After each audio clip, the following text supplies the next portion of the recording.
Bonjour à tous, j'ai avec moi le HTC HD Mini, donc le petit frère du HD. Ici donc en version de test, donc avec une boîte qui est sûrement pas définitive. Donc rapidement sur le contenu de la boîte, on a bien sûr le téléphone, on a des écouteurs très standard avec un jack 3.5. Pas mal de carton, du plastique, et ensuite on a le chargeur donc, avec un système qui s'en va comme ça, voilà. Donc c'est pas mal, on peut changer cette partie là et on peut détacher ça, et ça c'est en USB, et donc après on a un câble USB assez long, USB, micro USB, voilou, et le téléphone. Alors le HTC HD Mini, c'est un téléphone qui est sous Windows Mobile 6.5 avec la surcouche Sense qui change pour moi à peu près tout. C'est-à-dire que ça rend un téléphone Windows Mobile plutôt même utilisable, on va dire, parce que moi je suis pas un grand fan de Windows Mobile pour tout vous dire. Donc c'est un écran alors plutôt grand, j'ai pas la taille sous les yeux, mais bon je le mettrai dans le test. Un écran capacitif sur une belle plaque en verre ici, en plastique plutôt. Voilà, donc on a l'écran capacitif ici. Ensuite en dessous on a les boutons, c'est des boutons sensitifs, décrocher, raccrocher, le bouton maison, Windows, enfin ça va au menu Windows, et ensuite précédent. Sur le dessous pardon, il y a le port micro USB. Sur le côté ici, il n'y a rien. Là, ici, on a juste le volume. Sur le haut, le bouton power et le jack 3.5 qui est ici. Là. Voilà. Et là, l'appareil photo 5 mégapixels avec autofocus, mais pas de flash, avec le haut-parleur à côté. Et là, ici, vous voyez des vis, mais on n'a pas besoin de les enlever pour pouvoir enlever la coque. Il suffit juste de la déclipser. Donc, c'est parti. Alors, on appuie ici pour le déverrouiller ou pour l'allumer. Là je l'avais déjà allumé et j'étais en train d'installer le marketplace. Donc bon, on va pas commencer par ça, mais on va voir déjà si ça se télécharge. Alors là je suis en Wi-Fi, je vais essayer quand même de revenir, voilà ici. Alors ça c'est clairement, ça c'est la homepage de Sense, donc sous Windows Mobile mais avec Sense de HTC. On a tout un système au doigt qui défile comme ça, qui permet d'afficher les options principales. Donc on va commencer par l'accueil, ensuite après on a contact, message, email, etc. Alors on va voir ça. Donc là ici on a en page d'accueil on a l'heure, on a différents raccourcis d'accès rapide à certaines fonctionnalités. Dans le menu on peut changer les écrans, on peut gérer les onglets. Donc ça c'est les différents onglets qu'on a vus. On peut en rajouter, on peut en enlever. Donc voilà. Ensuite, supprimer des liens rapides, on change des choses comme ça. Oups, pardon. Voilà. Après, option téléphone. Gros classique, on compose un numéro. L'écran est réactif. On a même un système de haut-parleur. Il y a un capteur de proximité qui fait que vous ne pouvez pas appuyer avec votre visage, vos oreilles, etc. Votre oreille sur l'écran, donc ça c'est bien. Donc, ok, ensuite, alors les contacts. Donc là j'ai pas entré de contact. Vous pouvez avoir toute votre liste de contacts favoris ici. Et après si vous faites répertoire, vous avez toute la liste qui est pas mal. Alors elle est vraiment faite pour ceux qui ont beaucoup de contacts. Parce qu'ici vous avez un système qui permet de défiler avec les lettres, qui est plutôt pratique. Un système, alors là tous les favoris, enfin vos contacts favoris, les groupes, les mises à jour et événements divers sur vos contacts. Donc bon là comme j'ai pas mis de contact, mais on peut lier des contacts avec Facebook. Donc ça c'est pas mal. Et bon les différents appels, voilà. Hop, je reviens en arrière comme ça. Ensuite dans les messages, bon là j'ai pas de message. Pour écrire un message, ou pour taper d'une manière générale, vous avez deux possibilités. Soit le clavier virtuel, de toute façon ce sera toujours virtuel. Virtuel ici en portrait ou en paysage, qui s'affiche comme ça. Voilà. Alors il est pas trop mal. Il y a un système de proposition T9 de correction automatique.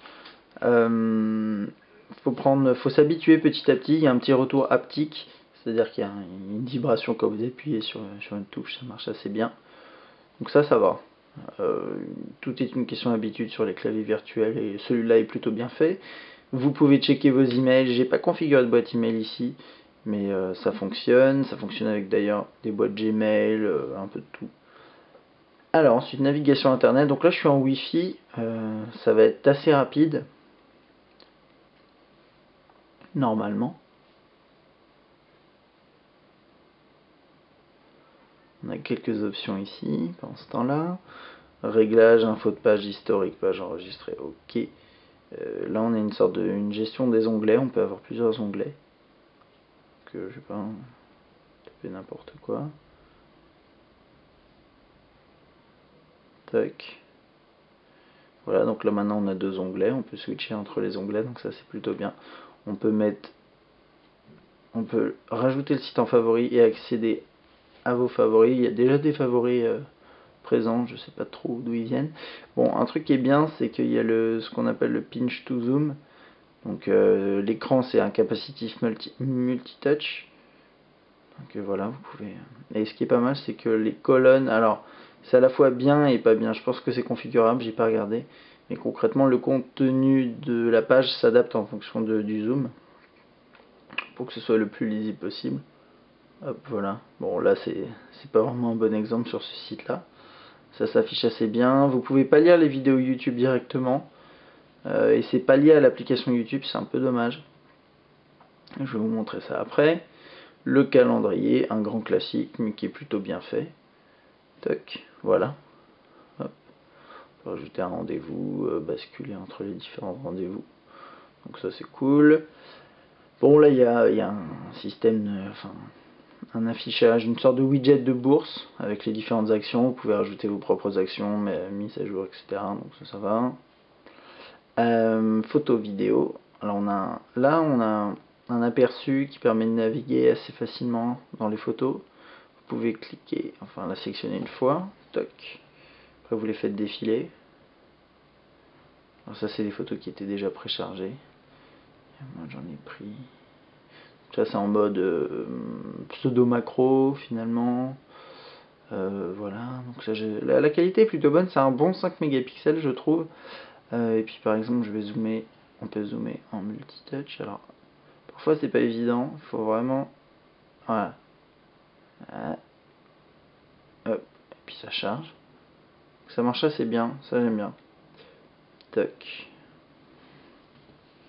Voilà. La musique. Il y avait des morceaux préenregistrés.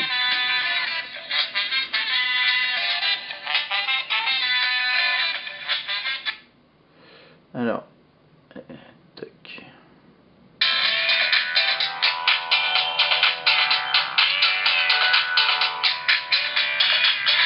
Je trouve que la qualité des haut-parleurs est pas top. Maintenant vous avez le jack 3.5.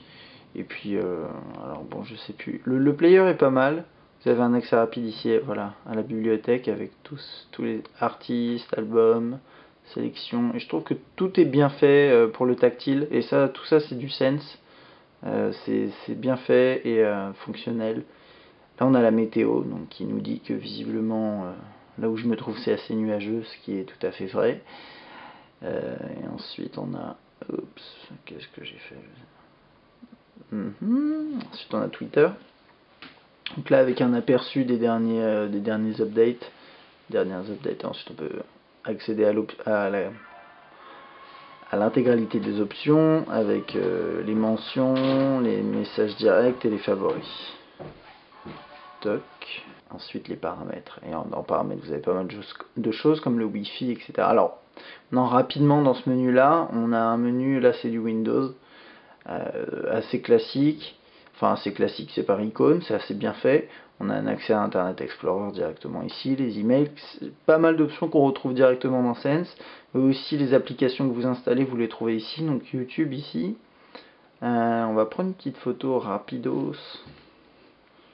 Le focus se fait automatiquement comme ça. Toc, ensuite. Bam. Moi j'aime bien cet appareil photo, la qualité est bonne et les couleurs sont plutôt jolies, vous pouvez aussi filmer bien sûr. Il y a un GPS avec une application pour, je sais plus comment elle s'appelle, ouais, GoPilot, qui est en version de démo, qui est ici. Une application Facebook qui marche bien, Opera Mini, enfin Opera, ouais.